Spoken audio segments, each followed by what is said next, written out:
Mention study YouTube channel पर आपका welcome है। तो चलिए आज हम बात करने वाले हैं क्लास 10 के महत्वपूर्ण प्रश्न जो कि साइंस का इंपॉर्टेंट क्वेश्चन है। पहला चैप्टर है आपका प्रकाश टॉपिक से महत्वपूर्ण ऑब्जेक्टिव क्वेश्चन है। तो चलिए समय नहीं गमाते हुए हम लोग क्वेश्चन पर बात करते हैं। इससे पहले आप अगर इस चैनल पर पहली बार आए हैं तो कृपया करके चैनल को सब्सक्राइब करके बेल आइकन प्रेस कर दें। जब भी हम वीडियो डालेंगे तो आपको नोटिफिकेशन चले जाएगा। तो चलिए पहला नंबर क्वेश्चन हम स्टार्ट करते हैं। तो सबसे पहले बात करेंगे हम लोग प्रकाश। प्रकाश एक प्रकार का ऊर्जा है जिसकी सहायता से हम किसी वस्तु को क्या कर सकते हैं, देख सकते हैं। प्रकाश की किरण गमन करती है, प्रकाश की किरण जो है गमन करती है, किस रेखा में गमन करती है? तो हमेशा प्रकाश सदैव सीधी रेखा में गमन करती है। ऑप्शन नंबर एक करेक्ट आंसर है। चलिए नेक्स्ट क्वेश्चन की हम लोग बात करते हैं। 2 नंबर क्वेश्चन का रहा है प्रकाश का वेग। प्रकाश का वेग जो है न्यूनतम होता है। प्रकाश का वेग देखिए भिन्न भिन्न माध्यमों में प्रकाश की चाल अलग अलग होती है। मीडियम अलग अलग रहेगा तो प्रकाश की चाल अलग अलग होगा। तो कह रहा है इनमें से ऑप्शन दिया गया है, कह रहा है कि बताइए प्रकाश का वेग न्यूनतम किस में होता है, सबसे कम प्रकाश की वेग किस में होता है? तो सबसे कम प्रकाश का वेग कांच में होता है। तो कांच में होता है 2.0 × 10⁸ मीटर पर सेकेंड होता है कांच में प्रकाश की चाल। सबसे अधिक बोलेगा तो निर्वात में होता है। निर्वात में कितना होता है?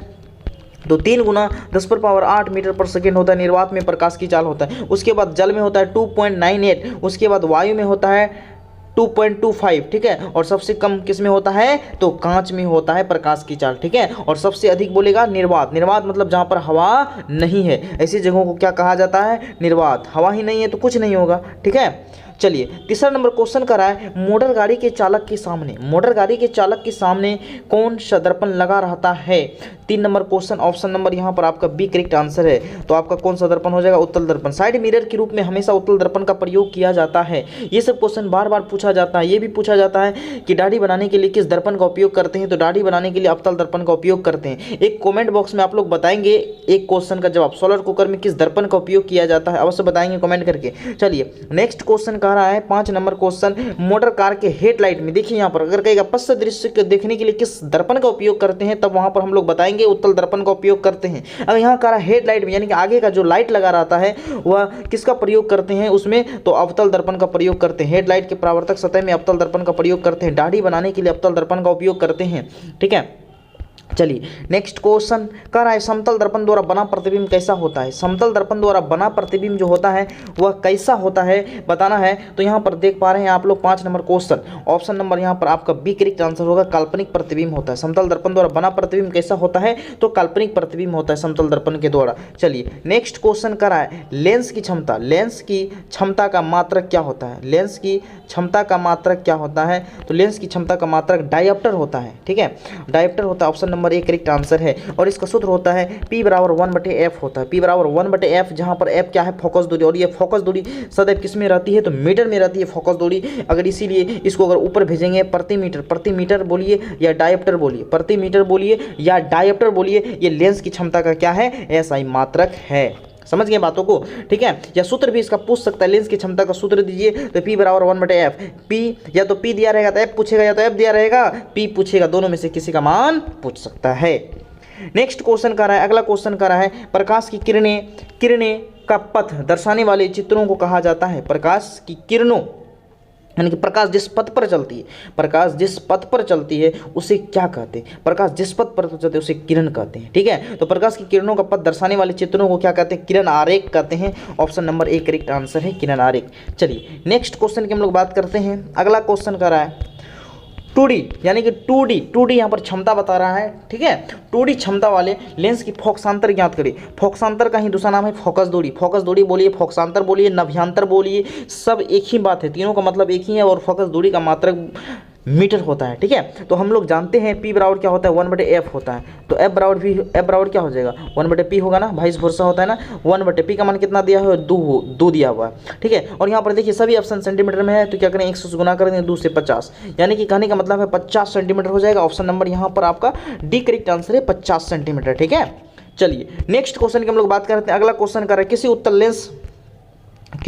उत्तल लेंस की फोकसांतर यानी कि F यानी कि कहने का मतलब फोकसांतर अगर 50 सेंटीमीटर है तो उसकी क्षमता ज्ञात करें। तो P = 1/f होता है। 1/f तो 1/50, ठीक है, गुना 100 डायरेक्ट कर दीजिए, 50 दूना 100। क्यों? सेंटीमीटर सेंटीमीटर को मीटर में तब्दील करने के लिए, ठीक है।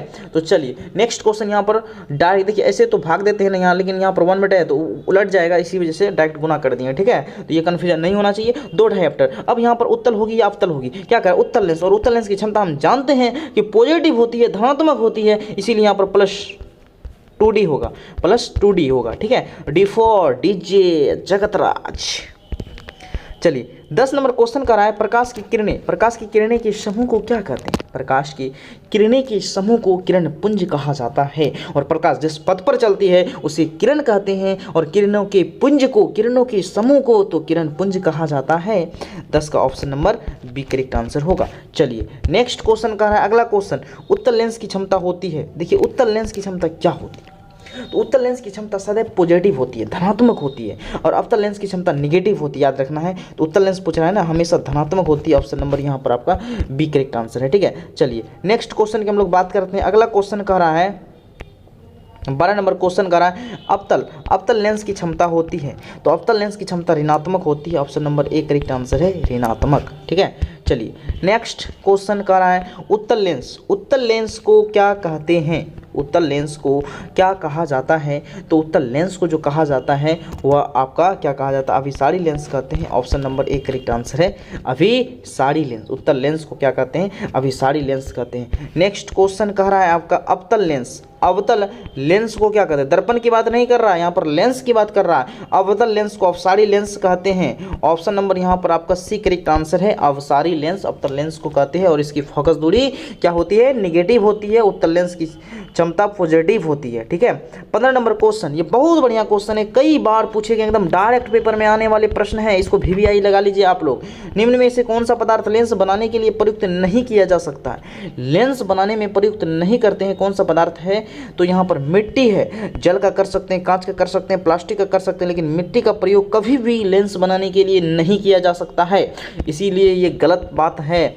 16 नंबर क्वेश्चन कह रहा है, किस दर्पण से हमेशा वस्तु से छोटा प्रतिबिंब प्राप्त होता है? वह कौन सा दर्पण लेंगे जिससे प्रतिबिंब वस्तु से सदैव छोटा बनेगा? तो वह जो दर्पण है आपका उत्तल दर्पण है। उत्तल दर्पण में वस्तु से सदैव छोटा प्रतिबिंब बनता है, लेकिन अगर अवतल दर्पण की बात करें, छोटा भी बनता है, बड़ा भी बनता है, और बराबर भी बनता है, तीनों बनता है। 3 तरह के प्रतिबिंब अवतल दर्पण में आपको दिखाई पड़ेंगे, एक बड़ा भी बनता है, छोटा भी बनता है। और उत्तल दर्पण में सदैव प्रतिबिंब वास्तविक और उल्टा बनता है, लेकिन अवतल दर्पण में प्रतिबिंब उल्टा भी बनता है, सीधा भी बनता है। कहने का मतलब उल्टा बनेगा तो वास्तविक बनेगा, अगर सीधा बनेगा तो काल्पनिक बनेगा। सीधा के साथ सदैव काल्पनिक का प्रयोग करते हैं, और उल्टा के साथ सदैव वास्तविक का प्रयोग करते हैं।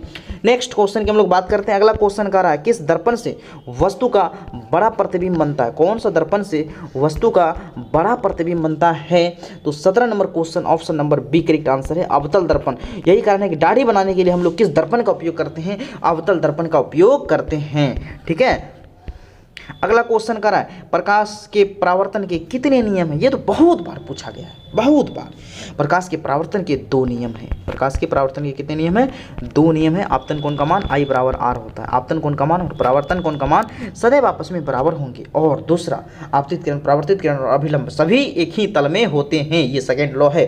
तो 2 प्रकाश कि परावर्तन के 2 नियम है और अपवर्तन के भी 2 नियम है, ये भी याद रखना है। अगला कह रहा है, जब प्रकाश की किरणें हवा से कांच में प्रवेश करती है तो मुड़ जाती है। कहता है जब प्रकाश की किरणें हवा से कांच में, तो देखिए हवा से कांच में, तो हवा की प्रकाश की चाल कांच की तुलना में क्या होता है? तो आपको ये पकड़ना पड़ेगा, ठीक है। तो कांच की प्रकाश की चाल सबसे कम होता है, तो ये हो गया सघन माध्यम, और हवा हो गया विरल माध्यम। अगर विरल से सघन में जाएगा, विरल से सघन में जाएगा तो क्या कंडीशन होगा? आपको अभिलंब के निकट आएगा। विरल से सघन, सघन में अणु पास होते हैं, इसीलिए निकट आएंगे। Option number B correct answer है। अगर सघन से विरल में जाएंगे तो अभिलंब से दूर चले जाएंगे, अभिलंब से दूर चले जाएंगे। नेक्स्ट क्वेश्चन, अगला क्वेश्चन कह रहा है, फोटोग्राफी कैमरा का अभिदृश्यक जो होता है, फोटोग्राफी कैमरा में किस लेंस का उपयोग करते हैं? तो आंख कैमरे की भांति कार्य करता है। तो आपको पता होगा आंख में कौन सा लेंस लगा रहता है, कमेंट करेंगे आप लोग, आंख में कौन सा लेंस लगा रहता है, ठीक है। तो फोटोग्राफी कैमरा का अभिदृश्यक जो होता है वह उत्तल लेंस का होता है। Option number A correct answer है। और बताएंगे आप लोग आंख में कौन सा लेंस लगा रहता है, और ये भी क्वेश्चन बताना है कि आंख के किस भाग पर प्रतिबिंब का निर्माण होता है, ठीक है। तो चलिए नेक्स्ट आप देख पा रहे हैं बाय नीरज सर कटिहार जिला, ठीक है, नीरज सर कटिहार जिला, हम कटिहार से हैं। और मेरा यूट्यूब चैनल जो क्लास 10 की यूट्यूब चैनल है वो आपका मेंशन स्टडी है, यूट्यूब पर आप सर्च करेंगे मेंशन स्टडी, ठीक है। और चैनल को सब्सक्राइब कर देंगे। अगर पहली बार आए हैं तो बेल आइकन प्रेस कर दें ताकि जब भी हम वीडियो डालें या लाइव लें आपको नोटिफिकेशन जाएगा। और आप लोग कमेंट करके बताएंगे कि वीडियो कैसा लगा और किस तरह का वीडियो आप लोग चाहते हैं। जिस तरह का वीडियो चाहेंगे उसी तरह का वीडियो हम लेकर के आएंगे, जिस टॉपिक पर चाहेंगे उसी टॉपिक पर लेकर के आएंगे, बरसते कि आपको कमेंट करना पड़ेगा। ओके, चलिए बहुत बहुत धन्यवाद आप सभी विद्वान।